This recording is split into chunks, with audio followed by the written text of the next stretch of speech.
Weeks ago we caught up with you and you said you were excited to show the state what kind of party Kona can throw. Was that what you had in mind, some game into the 50s? I don't think I was expecting that, but we definitely threw a party. I mean, it was a fun atmosphere. My Punahou was a great team, and I came away impressed with that program and what we were able to do that night. And I mean, I couldn't have asked for a better night. Lahaina, a team that's excellent on the ground. What's it going to take to be successful against a team like that this week? Well, we're preparing, and we're going to do our best to play assignment football on defense, and obviously do what we do on offense.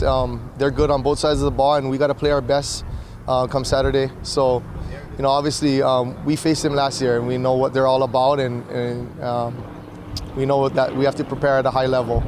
You got to give us a glimpse, you guys that were there last year that remember this team coming into this game this week. What's the mood in the locker room for those guys?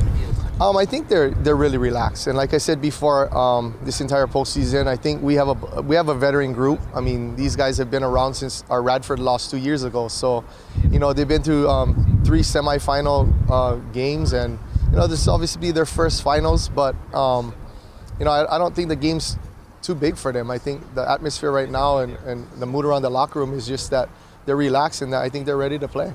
Coming off a win like that against Punahou, obviously a lot of emotions are still fresh with the players. How important is it to get the players focused on the game ahead and not focus on the past?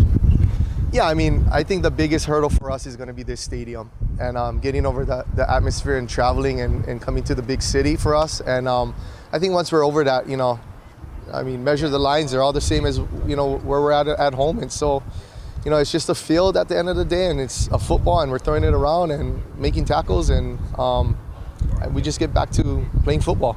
Konawaena as a school has had past success with the girls basketball team winning several titles.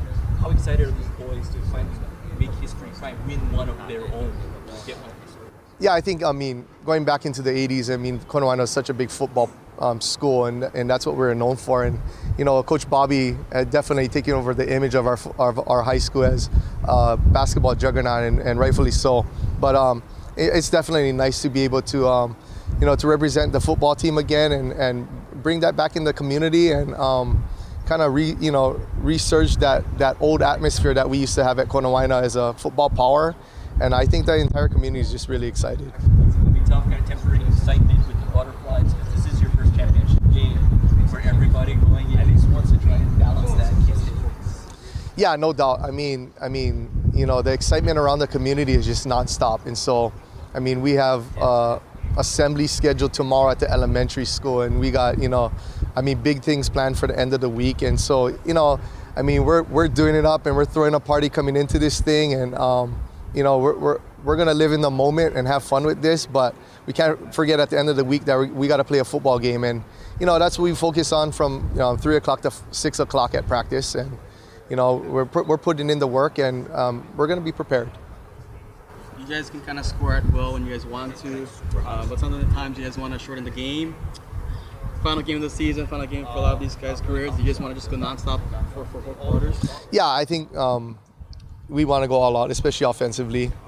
We weren't the same offense as we used to be all year, and we just had this huge explosion in the semifinal game, and it really showed us what we were capable of. And I think no doubt we want to get back to that level and start playing that old style of offense where we're running tempo and we're having fun and we're putting points up, and it's just like a fast break.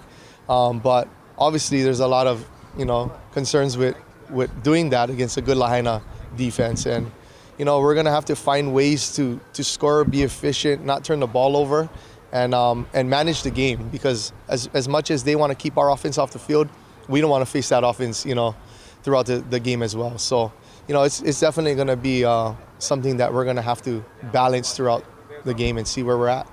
You mentioned turnovers. I think Austin threw 4 against Lahaina last year, and then you guys fumbled the kickoff in the second half. Right. Is that an added emphasis this week? Yeah, all season turnovers have been a big focus for us, and obviously in bigger games it's magnified, and so we focus on that throughout the weeks, and hopefully, it's something that you can't really control. I think the more emphasis and the more thought you put into turnovers, the more they think about it, and it starts to happen. And so we just these kids know that we can't turn the ball over, and we got to play good special teams. And I think that's something that kind of killed us last season, and we put a real big emphasis coming into this year on special teams. That Lahaina offense, hard to prepare for anybody, but you guys seen it last year. Does that kind of build confidence for you guys? Yeah, I think it does. I mean, I think the biggest thing with facing Lahainaluna is facing the offense in general. I mean, just actually seeing it in person. You can watch film and you can, watch the scheme and what they do and how they block, but until you actually face it, it doesn't serve you any justice other than playing against it. And, there's a ton of our kids that faced it, and so they're not exactly doing what they did last year identically, but, we just got to adapt, and we got to play football and make tackles and stick to our assignments.